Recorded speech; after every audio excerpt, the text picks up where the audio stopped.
First, I'd just like to honestly give our praises to God because without God, none of this would be possible, to be very honest with you, with what we've gone through this year. Super proud of the team. To play without Malcolm, really without Jordan Brown, he has a bad back. And to watch Nae'Quan Tomlin, Nick Jordan battle with Big Golden the entire game, even though he was 9 for 9 and had 22 points, they both had 11 offensive rebounds together. And even though Nick didn't score, he just battled all game and just did what he needed to do for us. And Nae'Quan had his best game yet. He battled and competed. But the rest of the team, David Jones getting 20 and 8 in the second half, Jaquan Walton battling with Jonell Davis, and Quinterly just being a leader out there and controlling the game with 6 assists, no turnovers. So, and then what Joe Cooper did and what Jaden did, those guys came into the game and just affected the game in a positive way, and just was a total team effort.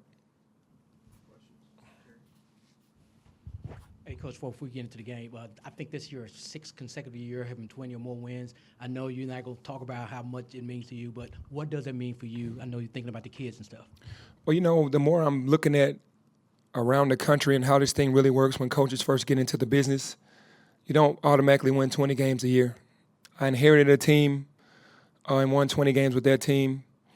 I had COVID year without James Wiseman, 20 wins. So it's like, to me, that means a lot to me now. I don't take that for granted anymore. I used to, push that away, but I'm really understanding how hard this really is to do so. And definitely proud to have another 20-win season.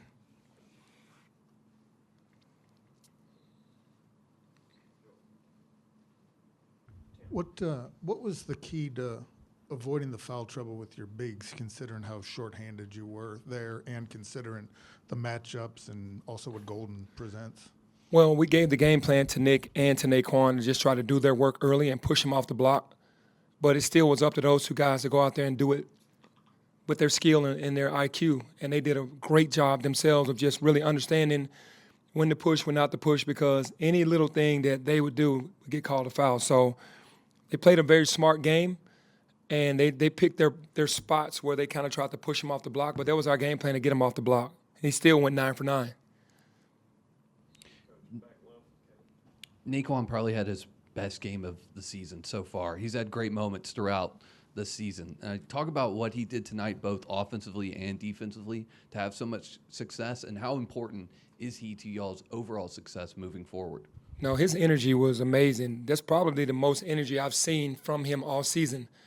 He had a personal vendetta. You know, they lost to them last year in the Elite Eight to go to the Final Four. And when you played against FAU, they can kind of get under your skin. So he was looking forward to this game, and you could just tell from the beginning that he was ready to go. I mean, from the entire week, he was ready to go. I mean, they're a good team, and, he came out today and knew that we needed him to go to another level because Malcolm wasn't playing, and we knew JB was going to be very limited. So he came out and gave us an amazing game, 5 offensive rebounds, 21 points, 8 rebounds altogether, and then overall, he's a big part of what we're doing moving forward because we need his scoring ability and his rebounding and his shot blocking ability to help move us forward.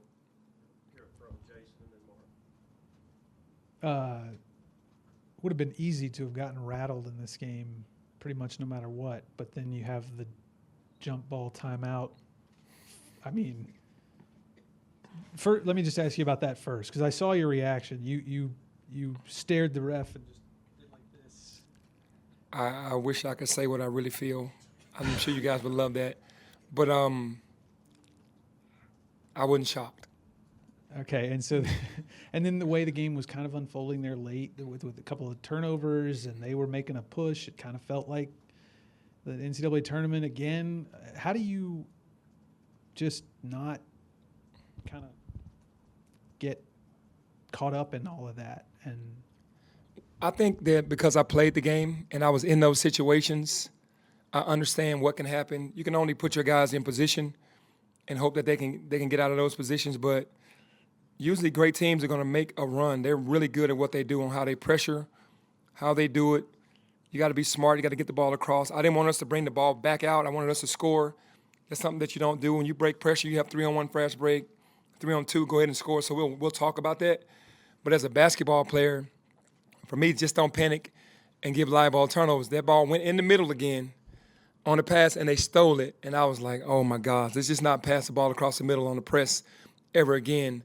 But I just stay calm because I've been in those situations, and I just try to stay calm for them. So when they see my reaction and my response, and I'm not panicking, maybe they won't panic.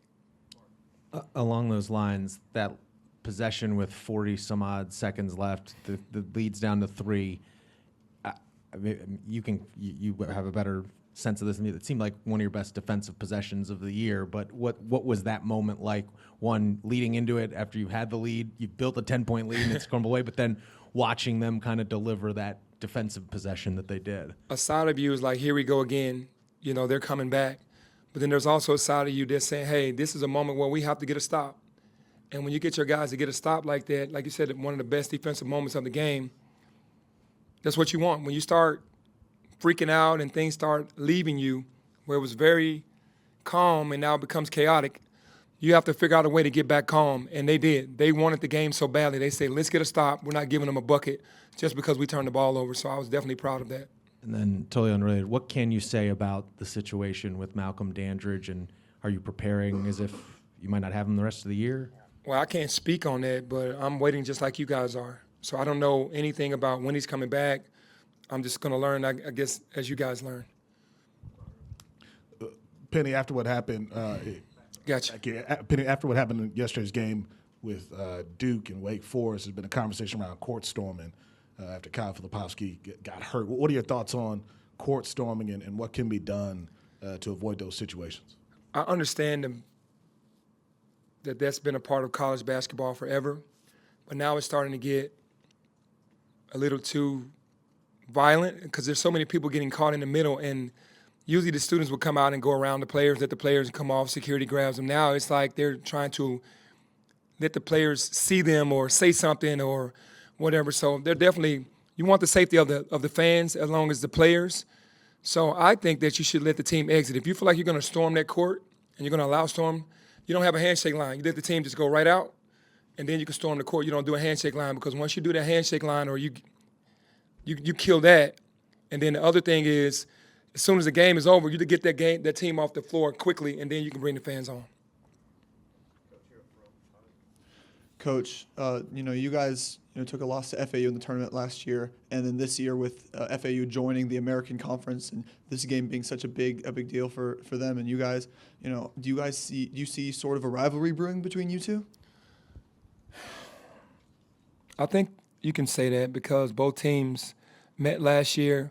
It went down to the wire. Then we meet again this year. It goes down to the wire. So, it's. I think it's fun to have that.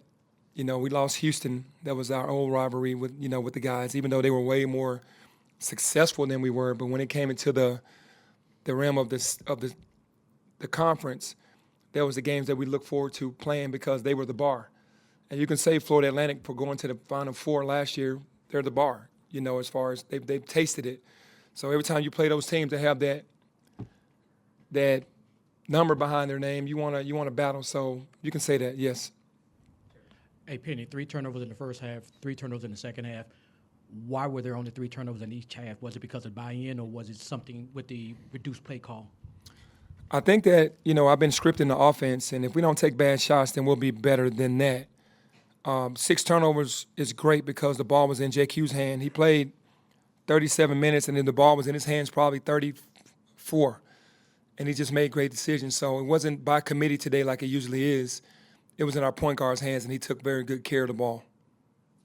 Penny, back here. 2 straight wins, 2 of your better games this season. You got 3 more to go in the regular season. Can you keep that enthusiasm going, especially when you go on the road in Greenville, where it's not going to be the enthusiasm from the crowd you had? And if you can finish off like that before you go to the conference tournament, do you believe you're back in the conversation as a possible at-large? Absolutely, I do. I mean, this to me is a quad 1 win. They have a lot of respect for Florida Atlantic, no matter where. We get this win, and then if you finish out the way you're supposed to, or the way that you want to, then I'm sure you're back in the conversation. But for me, you have to keep the enthusiasm up. They're really buying into scheme, and with the scheme, they're bringing the energy and the effort. And when we do that, we can win any game. We didn't do that in Texas, and I don't know why, but we're doing it now. So I'm staying on that rhythm of what we are right now. So, yeah, I feel like we can be back in the conversation. it felt like all of your main players really showed up today. 25 for David Jones, 21 for Nae'Quan Tomlin, 14 for Quinn Early, 11 for Walton. That hasn't happened too often throughout this year. What did it mean to get that today? It meant a lot because this game was the biggest game because it was the next game on our schedule. Plus, it was a quad one team, a team that everybody respects around the country. The writers, number one, they respect this team. They deemed this team the best team in our conference, obviously, because they went to the Final Four last year. And all the guys were willing to step up. You know, at some point after Dallas, it clicked for this team to be like one unit instead of being individuals. And it feels good coaching this team now when everybody's unified and together. Penny, kind of going off of that, you mentioned earlier that y'all have been through so much as a group. Now with recent developments, kind of distractions are starting to add up again. What's it taken for you to keep your guys focused on basketball and not everything else around them? Man, just sticking to the plan of basketball and not worrying about anything off the court. There's so much going on off the court with family, deaths, illnesses, sicknesses with people and their families, and getting distracted and trying to bring them back in from that. So the distractions have been happening all year, and we've been able to now finally kind of narrow that scope and not have a broad. It was this way in the beginning. Now it's starting to just kind of become locked in on what we need to become locked in on. So it's been honestly easy to do it now because they all have buy-in. And when they all have buy-in, then there's nothing else that's going to distract them. Thanks, Coach. Thank you. Thanks, Coach. All right.